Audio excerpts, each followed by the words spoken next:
Bienvenidos a la clase de Introducción a la materia Análisis de Circuitos Electrónicos de la carrera de Ingeniería Eléctrica en la Universidad Simón Bolívar.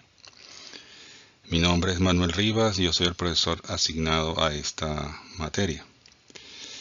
El propósito de esta presentación es mostrarles de manera general los aspectos más importantes relacionados con las actividades que llevaremos a cabo a lo largo del trimestre.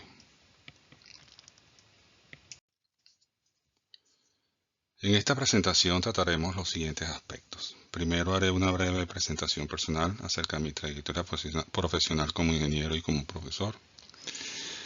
Luego les hablaré sobre los temas que se van a desarrollar a lo largo del trimestre. Posteriormente les hablaré sobre los tipos de evaluaciones que serán realizadas. A continuación les comentaré sobre los tipos de recursos que utilizaremos para apoyar su aprendizaje. Y finalmente les mostraré la bibliografía recomendada para facilitar el logro de los objetivos.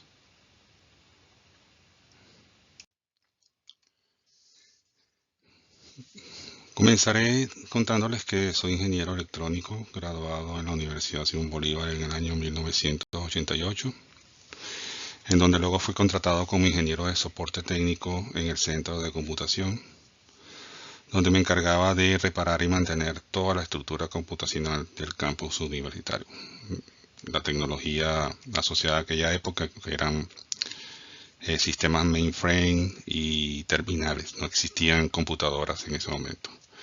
Con los pasos de los años y con el surgimiento de la tecnología de computación mucho más avanzada, terminé luego pasando a la dirección de servicios multimedia, donde me encargué del departamento de producción audiovisual, en el cual desarrollamos videos educativos, particularmente los del programa PIO.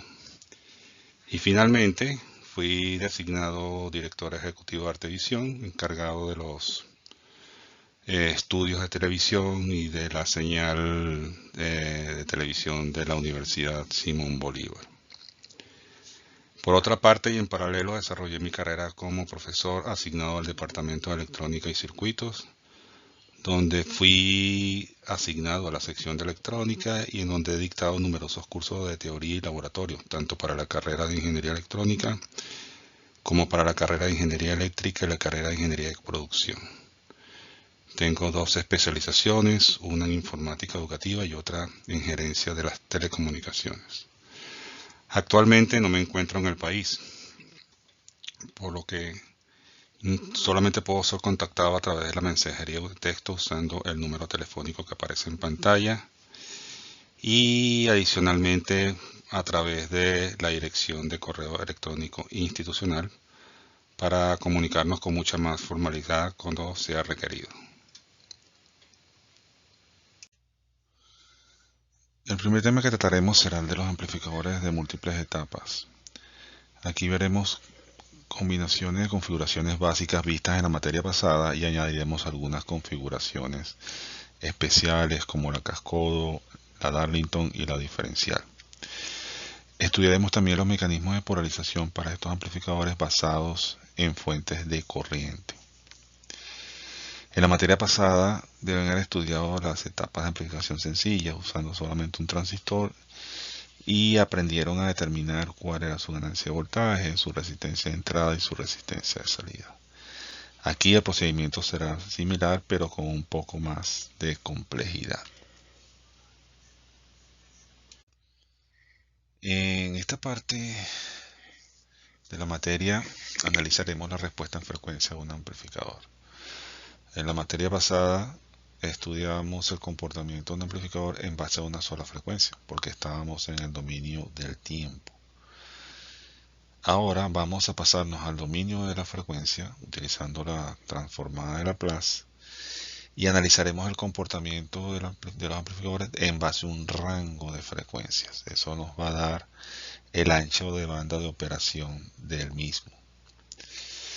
Para poder hacer este estudio apelaremos a algo conocido como función de transferencia, que es como la ganancia de voltaje vista en la materia anterior, pero es expresada en función de la transformada de Laplace, con polos y ceros. Estudiaremos su ancho de banda y aplicaremos el método de la constante de tiempo en cortocircuito y en circuito abierto para poder determinar cuál es ese ancho de banda y cuáles son sus frecuencias críticas. El tercer tema tiene que ver con un aspecto muy importante que se llama realimentación. Estudiaremos el comportamiento de los amplificadores realimentados, es decir, a los cuales se les ha aplicado realimentación. Hay dos tipos de realimentación, la positiva y la negativa. En este caso, estudiaremos el efecto de la realimentación negativa sobre los amplificadores. Para hacerlo, estudiaremos las configuraciones básicas de la misma, que son serie-serie, serie-paralelo, paralelo-serie y paralelo-paralelo. Veremos ejemplos de cada una de ellas y cómo se analizan en cada caso. El cuarto tema tiene que ver con la estabilidad del amplificador alimentado. Es decir, una vez que ese amplificador se le ha aplicado realimentación, una de las consecuencias es que presenta posibles problemas de estabilidad. ¿Qué significa la estabilidad? Bueno, que en este caso en particular, el amplificador va bajo ciertas condiciones, puede dejar de ser controlado por la señal de entrada y simplemente va a producir una salida que no dependa de ella. Entonces, esa condición de inestabilidad se estudia en este tema. Para ello veremos los criterios de estabilidad absoluta y de estabilidad relativa. Y conoceremos del uso de los criterios de margen de ganancia y margen de fase para evaluar la calidad de ese amplificador alimentado. Es una forma de poder establecer cuán estable es el amplificador o cuán inestable es el amplificador. El tema número 5 tiene que ver con la compensación del amplificador alimentado. ¿Qué significa esto? Si el amplificador alimentado presenta problemas de estabilidad y genera señales de salida sin tener control por la señal de entrada, entonces queremos ver si ese amplificador que se diseñó puede ser ajustado de alguna manera o simplemente hay que desechar el diseño. En este caso particular hay unas técnicas que permiten ajustar el problema de inestabilidad utilizando ajuste de la ganancia o ajuste de la cantidad de realimentación o bien colocando un elemento adicional para producir un polo dominante. Esa acción de ese polo dominante permitirá corregir el problema de estabilidad del amplificador y por lo tanto seguir trabajando con él. El último tema tiene que ver con osciladores lineales. Los osciladores lineales son circuitos electrónicos que son básicamente un amplificador realimentado que producen una señal de salida sin tener señal de entrada. Para lograr esto se aplica realimentación positiva. Entonces estudiaremos esos circuitos que nos permiten generar una señal de salida sin tener señal de entrada y sus distintas aplicaciones. Estudiaremos el criterio de Barkhausen, que es la condición para la cual ese circuito va a caer en producir oscilaciones. Y estudiaremos los tres casos clásicos: osciladores tipo RC, osciladores tipo LC y osciladores a cristal. La evaluación de la materia será realizada de la siguiente forma: 3 exámenes parciales con un peso de 25%, 25% y 20%. 3 tareas con un peso de 5% cada una y 3 simulaciones electrónicas con un peso de 5% cada una.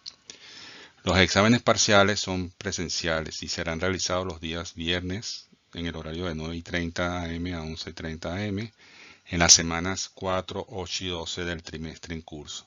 Las tareas y simulaciones son en línea mediante la entrega de un archivo según las especificaciones de cada una de ellas. Entre los recursos que contamos para poder tener éxito en la gestión del curso, tenemos el entorno virtual de aprendizaje Canvas, del cual ya ustedes ya para este momento deben estar registrados con todas sus funcionalidades, y ahí contarán con acceso a los documentos que necesiten, de las clases, de los ejemplos, de los problemas, todo el material que sea necesario para apoyarlos en el proceso de aprendizaje. También podremos trabajar con un software que permite la realización de circuitos en un protoboard llamado FreeSync, de un programa de simulación de circuitos electrónicos llamado PSPI for Students, que es un software libre, el programa de simulación de circuitos electrónicos de la empresa National Instruments llamado Multisync, es un programa excelente para simular circuitos, el programa para realizar cálculos numéricos software libre Scilab, y el programa para realizar de hojas de cálculo llamado Excel, que viene con el sistema operativo Windows. Con estos elementos nos podemos afianzar para poder entender y corregir y aplicarlo a distintos problemas que tienen que ver con los tópicos de la materia. Finalmente tenemos la bibliografía sugerida para esta materia. La misma está basada en 3 libros a los cuales haré referencia en cada una de las clases. Los escogí porque entre los 3 se complementan para abarcar todos los contenidos. El primero es el Microelectronic Circuits de Adel Cedric y Ken Smith, sexta edición de la editorial McGraw-Hill. El segundo es Electronic Circuit Analysis and Design de Donald Niemann, segunda edición de la editorial McGraw-Hill. Y el tercero es Microelectronic Circuits Analysis and Design de Mohamed Rashid, de la editorial Cengage Learning. Cualquiera de estos libros les pueden ayudar con la teoría y los problemas de cada uno de los temas que veremos en clase. Tienen diferentes metodologías y enfoques. Deben estar disponibles en la Biblioteca Central de la Universidad. Con esto terminamos la clase introductoria. Nos vemos en la clase número 1 de la materia. Hasta luego.